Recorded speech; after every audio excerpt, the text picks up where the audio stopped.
Well, good afternoon, and welcome to the next Live at 5 on this, I want to say beautiful Monday, but it's a little gloomy out. At least we can say we're not in a drought. So, hey, listen, glad to have you guys tune in. Last week, we addressed a different format. This has been pre-recorded today. It's actually about 12:30 right now as I'm recording this, and you're going to be watching this around 5 p.m., hopefully. But last week, just understanding with some of the changes that are going on in regards to how the coronavirus is being addressed and different things like that, we felt like we needed to address specifically what it looks like to regather and just make sure that we have our minds wrapped around some of the situations there. So last week was really an introduction, and these next four, starting today, are getting a little bit more specific about some things that you might expect as we begin to regather. And just as a reminder, I want to share with you the hammer and the dance. I introduced that to you last week, and you can see it on your screen there.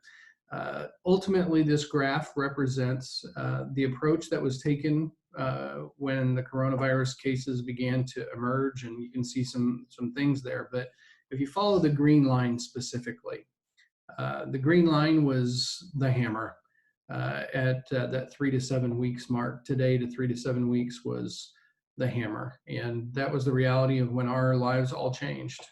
Jobs began to dry up. Um, Restrictions were put into place, safer at home.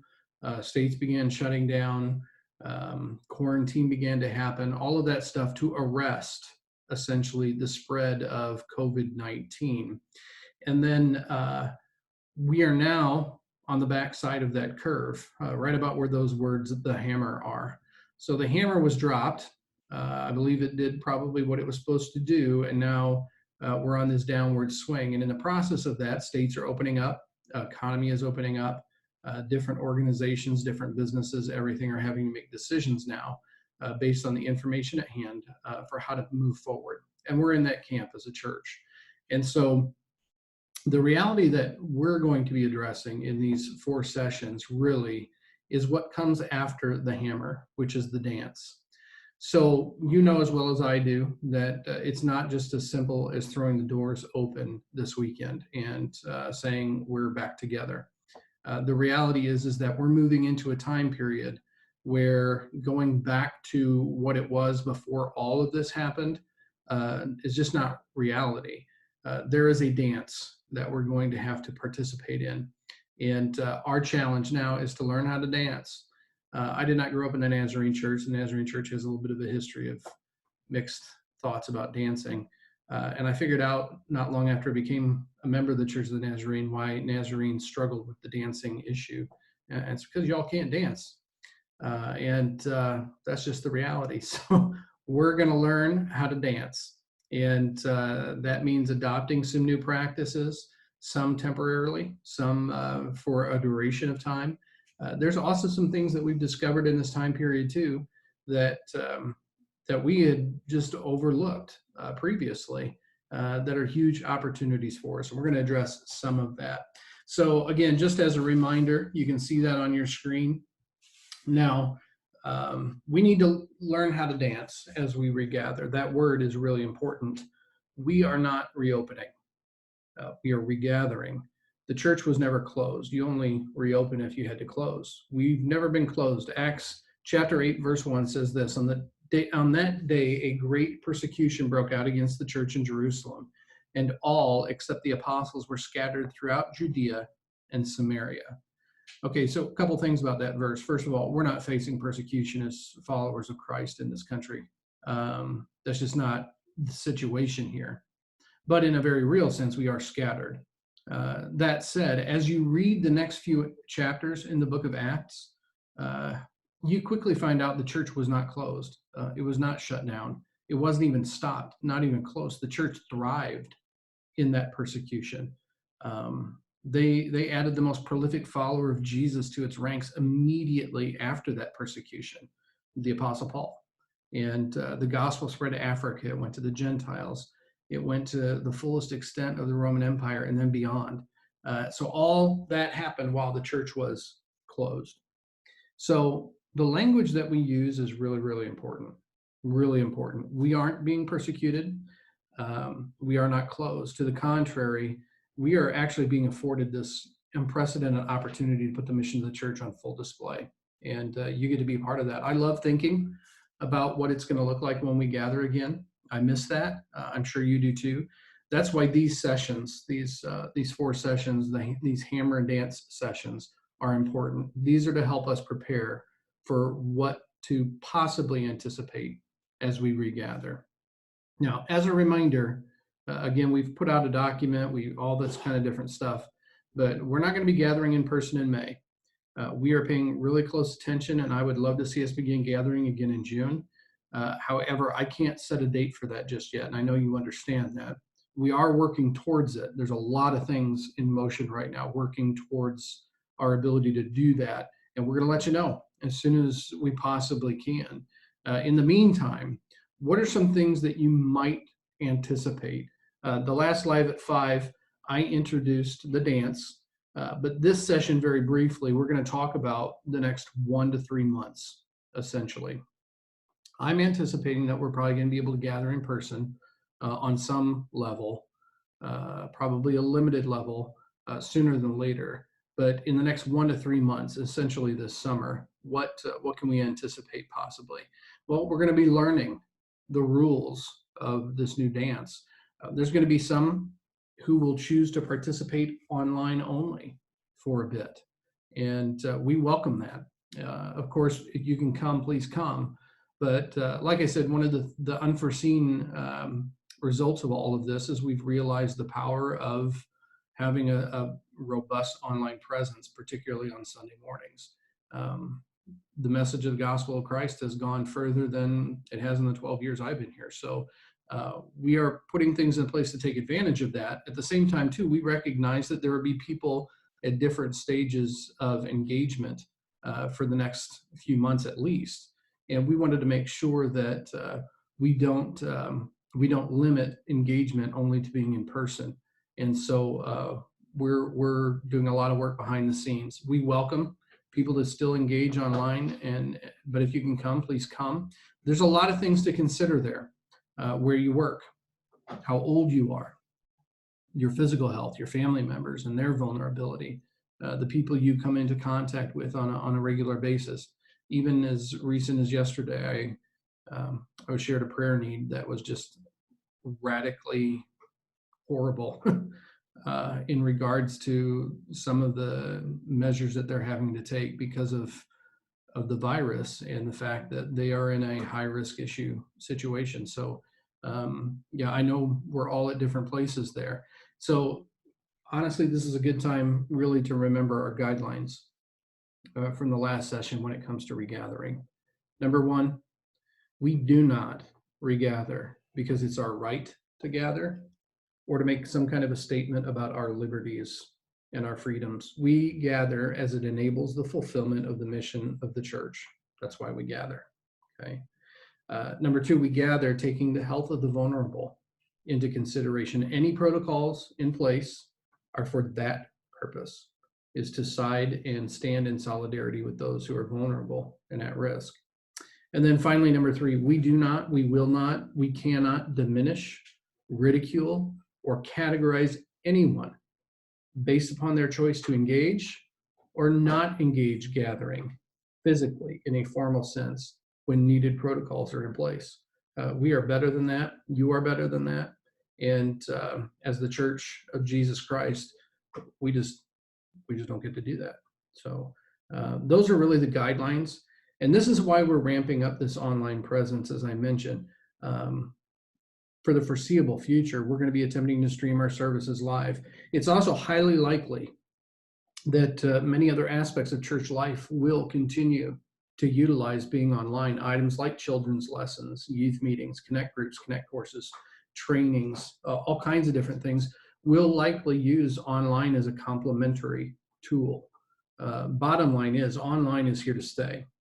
And in the next 3 months, as regathering restrictions begin to change and we kind of learn how to dance, you need to anticipate really kind of a hybrid mix of online and in-person opportunities, really in pretty much every single ministry area. So addressing some of that really makes us realize there's some protocols. And so I want to prepare you as well for some protocols and actions that are being taken when we do gather in person again. So what you might expect, again, everything changes, everything's fluid, and that's what we're having to do in this time.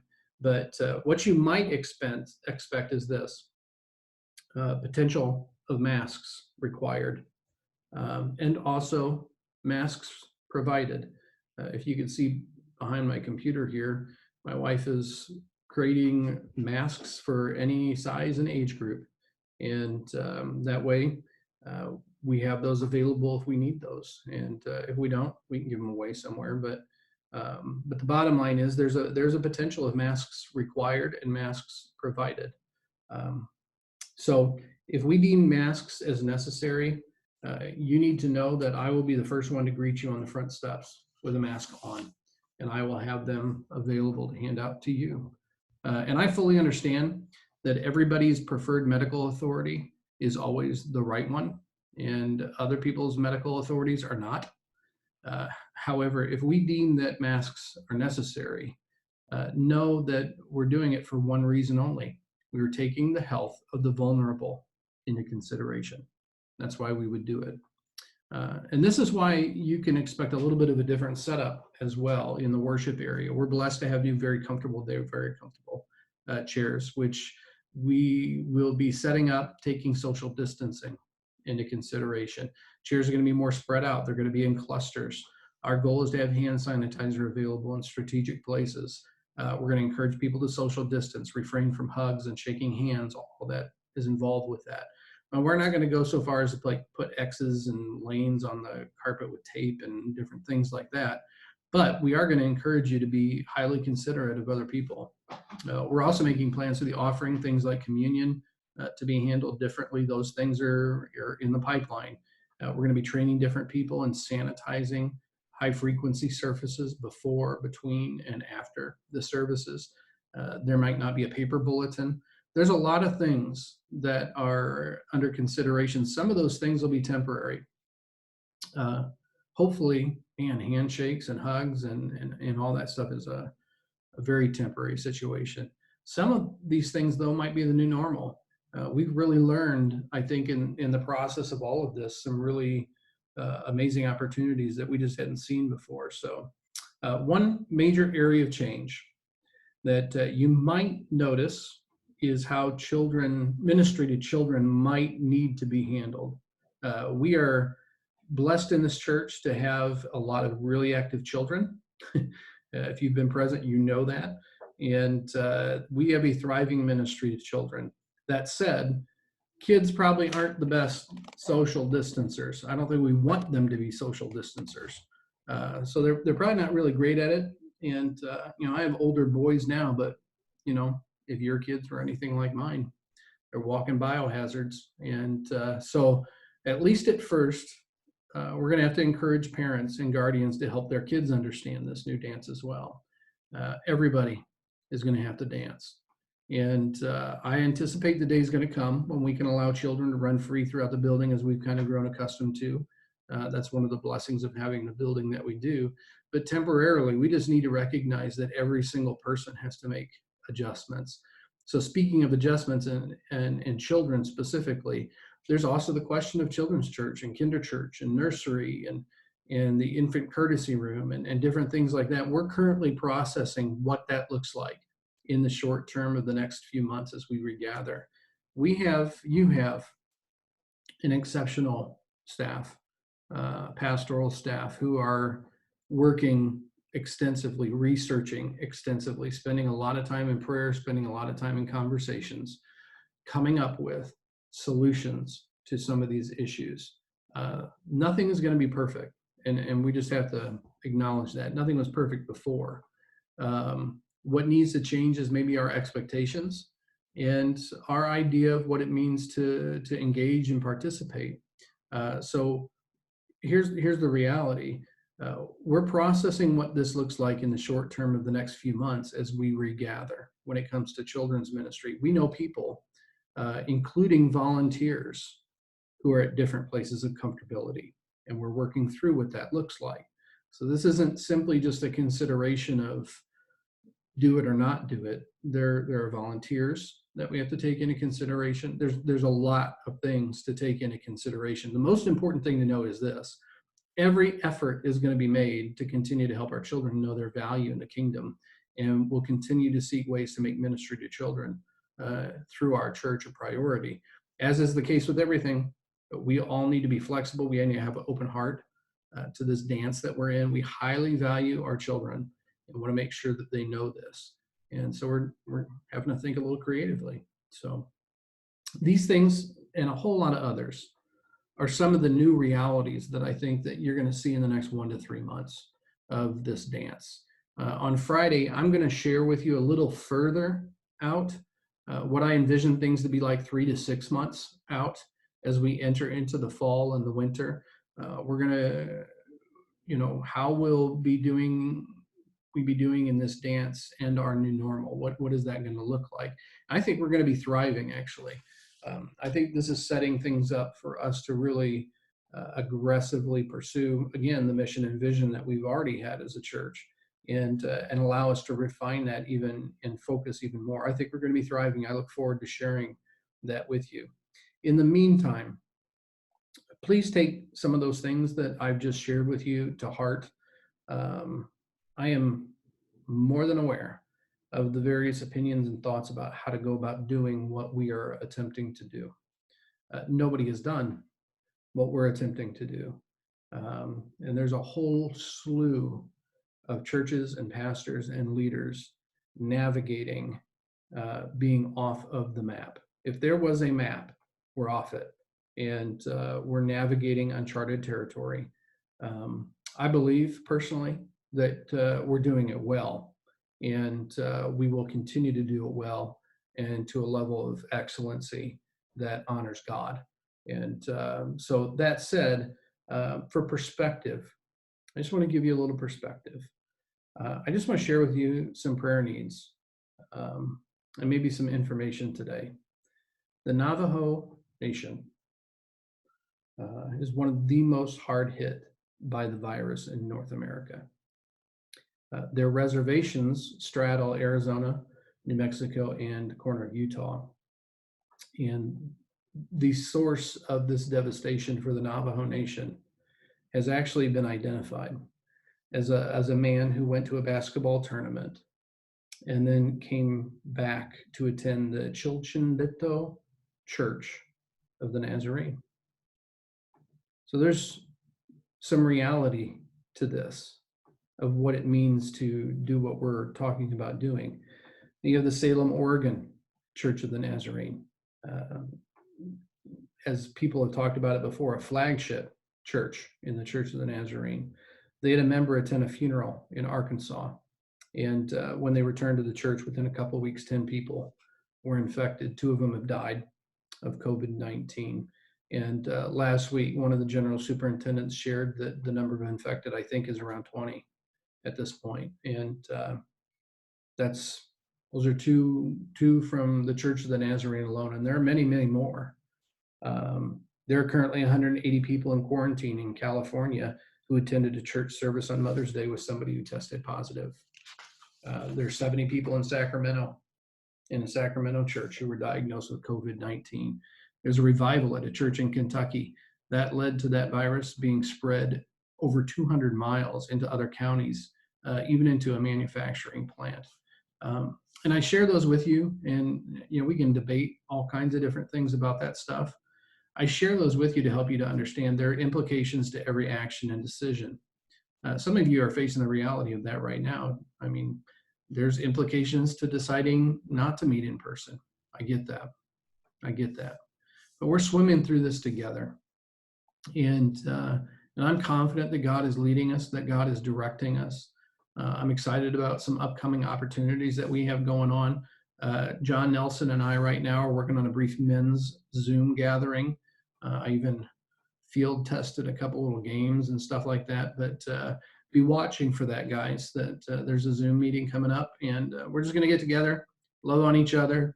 John's going to share very briefly, and we'll goof around on Zoom and just connect. There's so many different opportunities. I shared something this morning on my Facebook page about the Veterans Outreach Center. They need food right now.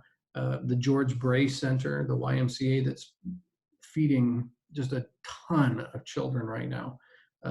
Those donations need to continue to come in. So I just want to encourage you to take advantage of that. And then here we are. We're at the end of our church year. May 31st is the end of our church year.